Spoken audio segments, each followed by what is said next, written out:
हरे कृष्णा। तो हम कार्तिक की महिमा की चर्चा कर रहे हैं, लेकिन आज कुछ विशेष त्यौहार भी हैं। उसमें से 3 त्यौहार हमारे वैष्णव कैलेंडर में मिलते हैं। एक तो है दीपदान, और दूसरा है दीपावली, और तीसरा है काली पूजा। तो चूँकि आज अमावस्या है और पहले के युगों में चूँकि बिजली नहीं होती थी, तो सूर्य की रोशनी से ही अधिकांश रूप से हमें प्रकाश प्राप्त होता था। और अमावस्या को रात्रि के समय चूँकि चंद्रमा नहीं होता है, चंद्रमा का प्रकाश नहीं होता है, तो भगवान के मंदिर में दीप की बहुत आवश्यकता पड़ती है, क्योंकि भगवान का दर्शन प्रकाश के बिना होता नहीं। अगर रात्रि के समय चंद्रमा का प्रकाश नहीं है तो भगवान के मंदिर में फिर जो कि ऊपर से भी छत के नीचे हैं, तो फिर प्रकाश की विशेष आवश्यकता होती है। तो अमावस्या के दिन भगवान को दीपदान का विशेष महात्म्य बताया गया है। तो कार्तिक में तो पूरे महीने हम लोग दीपदान करते हैं भगवान को, लेकिन प्राचीन काल में आज के दिन में अमावस्या के दिन विशेष रूप से अंधकार होने के कारण दीपदान का विशेष महत्व है या विशेष आवश्यकता है। तो दीपदान की ये विधि है। और फिर दूसरा त्यौहार है दीपावली का। तो दीपावली का मतलब ये है दीप और अवली। दीप का मतलब है जो दीपक, और अवली का मतलब है पंक्ति, तो दीपकों की पंक्ति। तो चूँकि अमावस्या की रात्रि है, तो प्रकाश उत्पन्न करने के लिए लोग अपने घरों में दीपों की पंक्ति बनाते हैं। और इसमें यह भी बताया जाता है कि श्री राम जब 14 वर्ष के बाद वनवास 14 वर्ष के वनवास के बाद अयोध्या में वापस आए थे, तो अयोध्या वासियों ने दीपों की पंक्तियाँ सजाई थीं। तो ये तो श्री राम के वनवास के समाप्ति पर हुआ, लेकिन ये दीपावली का जो पर्व है ये और पहले से चला आ रहा है और लोग इसको मनाते हैं। तो कार्तिक का महीना है और चूँकि अमावस्या होती है, तो अपने घर में भी प्रकाश उत्पन्न करने की आवश्यकता होती है। तो लोग अपने घरों में कार्तिक के महीने में विशेष रूप से दीपों की पंक्तियाँ सजाते हैं। तो ये भी कार्य भगवान को प्रसन्न करने के लिए होता है, कार्तिक की एक विधि है। और तीसरा त्यौहार है काली पूजा। ये काली पूजा ये वैष्णवों के द्वारा नहीं मनाई जाती है। काली की पूजा की जो विधि है ये उन लोगों के लिए होती है जो मांस खाने के ज़्यादा आदी होते हैं। तो चूँकि मांस खाने की प्रवृत्ति को वे पूरी तरह से नहीं रोक पाते हैं, तो शास्त्रों में काली पूजा का विधान है कि अगर वे मांस खाने की प्रवृत्ति नहीं रोक पाते हैं, तो महीने में एक दिन अमावस्या की रात में वे काली की पूजा करें और एक बकरे की जो है वो काली के सामने बलि दें। और उस में जो मंत्र होता है वो होता इस प्रकार का मंत्र है कि मैं जो है आज इसको खा रहा हूँ, आगे चल कर के ये मुझे खाएगा।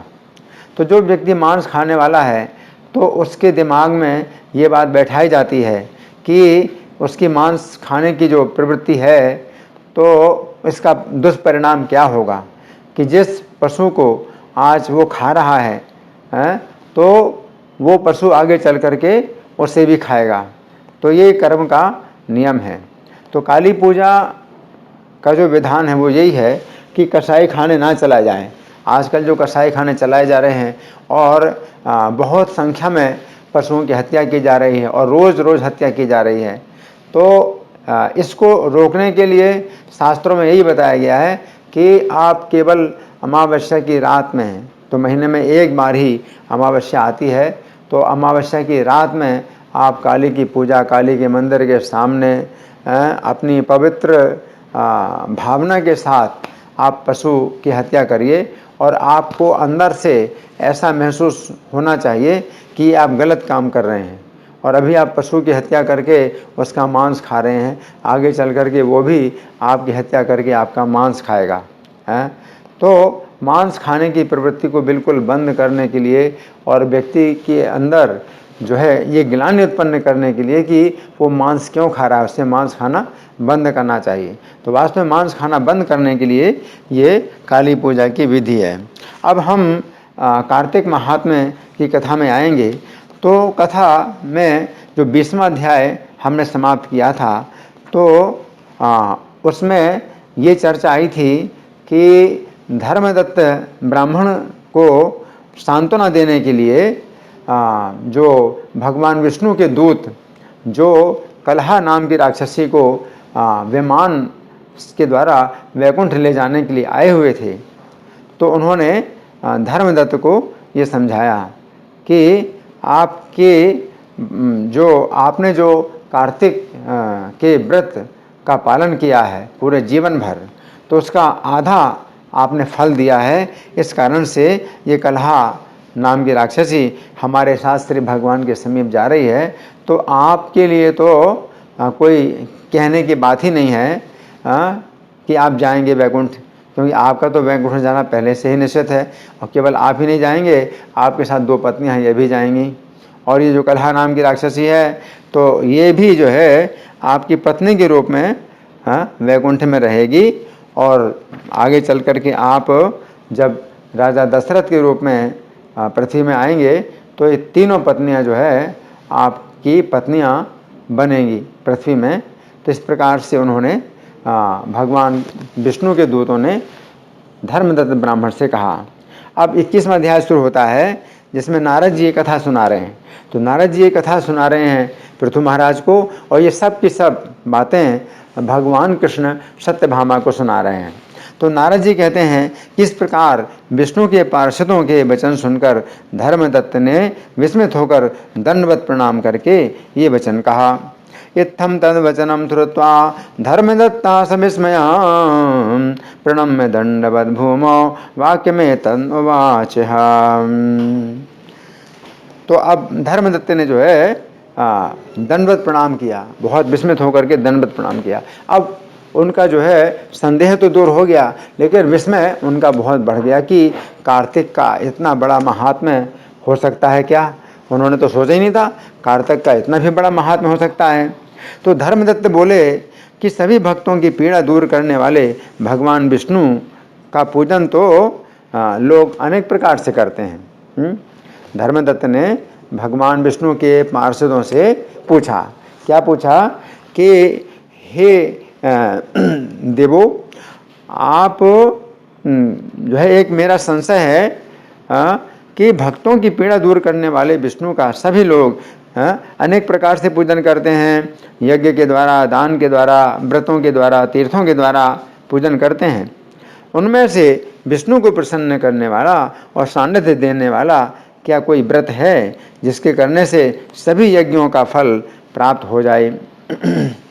आराधयन्ति सर्वेपि विष्णुं भक्तार्तिनाशनम् यज्ञैर्दानैर्व्रतैस्तीर्थैस्तपोभिश्च यथा विधि विष्णुप्रीतिकरं तेषां किञ्चित् सान्निध्यकारकं यत्कृत्वा तानि चीर्णानि सर्वाण्यपि भवन्ति।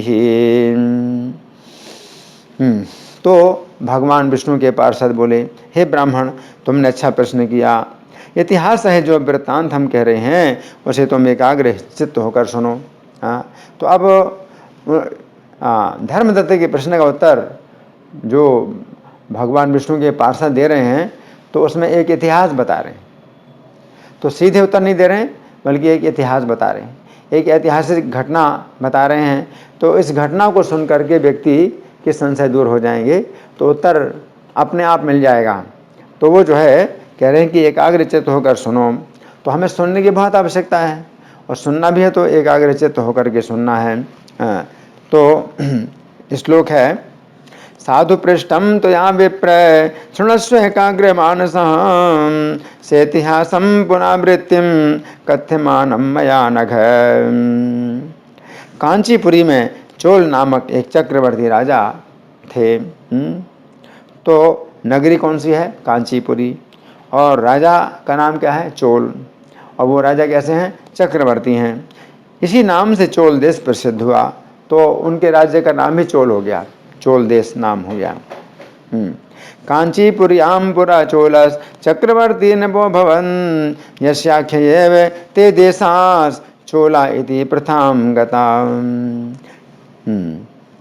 उस राजा के पृथ्वी पालन के समय कोई मनुष्य दरिद्र नहीं था, कोई दुखी नहीं था, कोई पापी नहीं था और कोई रोगी नहीं था। ऐसा भी राजा होता है। ऐसे राजा जो है होते हैं कि जब वो शासन करते हैं तो उनके राज्य में कोई दरिद्र नहीं होता, कोई दुखी नहीं होता, कोई पापी नहीं होता, कोई रोगी नहीं होता। तो ऐसे राजा चोल थे।